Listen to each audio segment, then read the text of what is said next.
रानी हनियावा सट यार सट बकलोली साले का खोपड़ी तोड़। मतलब ये कौन है आपका? ये मेरा पति है। पति? तुम्हें शर्म है? कुछ शर्म आया है? अच्छा सुना ये नाजुक है। अच्छा। मैं थोड़ा टाइट हूँ। अच्छा। मगर दोनों में टच हो चुका है। माता तो लाम का गोल का गायब हो जाता है। लाम का गोल का दोनों गायब हो जाएगा? नहीं। कहाँ घर पड़ता है? बोलो पटना। अच्छा हमको सिखा रिया है। पटना से आप आई है? हाँ जी। पटना से इनके पास आ गई। कौन है ये लोग? आइए देखते हैं बैठचंद मजा आएगा। तो का हाल बा भाई लोग? आशा करतनी कि बहुत अच्छा हुई, मस्त हुई। तो देख ला जा भैया आजकल नया न्यूज में तेगलवा बाबा के माने कि 16 साल 14 साल का लड़की उनके नया नया मिल छतली सा। तो लोग इंटरफेस में देख ला जा कि वो लड़की पटना से आई बिया। तेगलवा बाबा के इतना मुंह सुगर हो गइल बा, सरऊ को न मुंह देखे लायक आ न साला के गान मारे लायक। मगर लड़की इतना सुपर सुपर ओकरा के मोहित हो जातली सा। अब काहे मोहित होतली सा वजह का बा भैया? देखो तेगलवा बाबा डायरेक्ट वो लड़की के लेके स्टूडियो में पहुंचल बा। अब देखो कौना तरह के गाना गावता, का करता कि कुछ गलते काम करता अंदर जाके। तो वीडियो में तो हम लोग के देखावत नहीं लग रहा वीडियो के लास्ट तक देखिए जा। तेगलवा बाबा अगलाई के बढ़िया हो गई बा। यही से न्यू 14 साल 15 साल के लड़की खोज लिया के अपन एंजॉय करता। तो वीडियो में देखा जाए।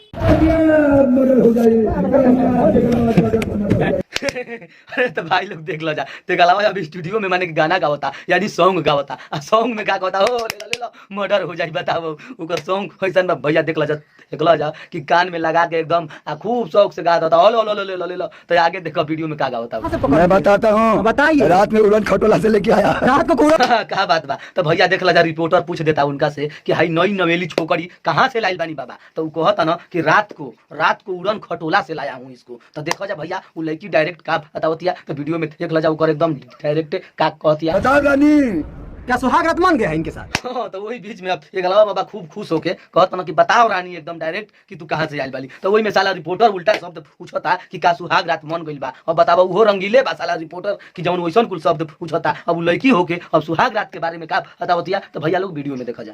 हाँ जी। अरे देखिए ये भी करे कि हाँ सुहाग रात मान कर। तो देख ला जा भैया अब एकरा में कोनो शरम लाज के बात नहीं रह गइल। अब लड़की होके कह दलस कि हाँ जी तेगलवा बाबा के साथे सुहाग रात मन गइल बा। तो तेगलवा बाबा पहले कोनो न्यू ट्रेंडिंग उठावता छोकरी लोग के तो पहले सुहाग रात मनावता तब ओकरा बाद कोनो काम करता। तो देख लो रिपोर्टरों कहता कि देख लो जा भैया सुहाग रात मन गइल बा। अब आगे कौना पर उतारू बनत तेगलवा बाबा आ उ छोकरी। तो वीडियो में तो हम लोग देखा कैसे सुहाग रात माना जी भाई? पूछिए इनसे। पूछिए इनसे। भाग रे तोरी बेटी चोद बाहर रिपोर्टर। अरे साला शरम तो तोरा के तंजो है ये नहीं के। अब लड़की से पूछा था कैसे सुहाग रात माना जी। अब बताओ भैया सुहाग रात सब जाने तक सुहाग रात कैसे मनेला। तो अब लड़की थोड़ा सा शर्म करके कह दिया कि पूछिए इनसे यानी कि तेगलवा बाबा से पूछ लीजिए कि हमनी के सुहाग रात कैसे मन रहा है। तो तेगलवा बाबा देखो शर्माता कि क्या करता कि डायरेक्ट खोल के बता देता। तो वीडियो में देखो। इधर आइए। नाम क्या है? जोर से बोलिएगा थोड़ा। रिश्ता कुमारी। तो भैया देख लो यही बीच में अब तो कुल होइए गइल। तो अब रिपोर्टर नाम पे आ गेल ओकर छोकरी के नाम पूछता कि नाम क्या है। तो वो कहतिया कि रिश्ता कुमारी। यही से तेगलवा बाबा से चढ़ाक दे रिश्ता जुड़ गई। तो नामो रिश्ता बा आ चढ़ाक रिश्ता जोड़ के अपन सोचतिया वो छोकरी की कुछ ऊपर तक पहुंच जाई। तो सबसे में नंबर 1 में सस्ता तेगलवा बाबा हिलना हो। यही से चढ़ाक दे रिश्ता जोड़लसिया। तो आगे देखा का मतलब ये कौन है आपका? ये मेरा पति है। पति?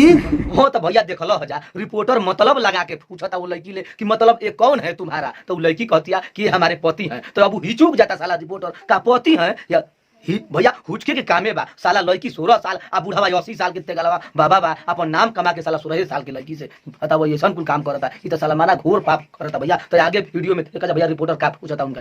हाँ तक है नया हाँ जी। नया पति? आज हुआ आज अब देखा रिपोर्टर हंस के भर गए। तो कहता तेगलवा बाबा हंसता क्या है इसमें? हंसने वाली क्या बात है? ये आज ही शादी हुआ है न्यू शादी को के लिए एकदम छोकरी के। तो देख लो जा भैया तेगलवा बाबा न्यू शादी खोल हेले बा वो 16 साल के लड़की से वीडियो में लाइव में देख लो जा। अब आगे देखा जाए और रानी हनियावा सट यार सट बकलोली। तो देख ला जा भैया अब जवन काम है अंदर करे के अब साला कैमरा में करे लगा कहता रानी हेने आवो। अब बताओ आ ध के अखबारी में दबोच लेलत तेगलवा बाबा। अब बताओ रिपोर्टर वही बा आ सब कुछ कदनत तेगलवा बाबा। तो अब देखो अखबारी में ध के का करतन तेगलवा बाबा। तो भैया खुद वीडियो में देख ला जा हम का बताई। हमार तो हंसत एकदम मन खुश हो गई। अच्छा सुना ये नाजुक है। अच्छा। मैं थोड़ा टाइट हूँ। अच्छा। मगर दोनों में टच हो चुका है। तो देख लो भैया कहता ना कि ये थोड़ा नाजुक है अब मैं बहुत टाइट हूँ।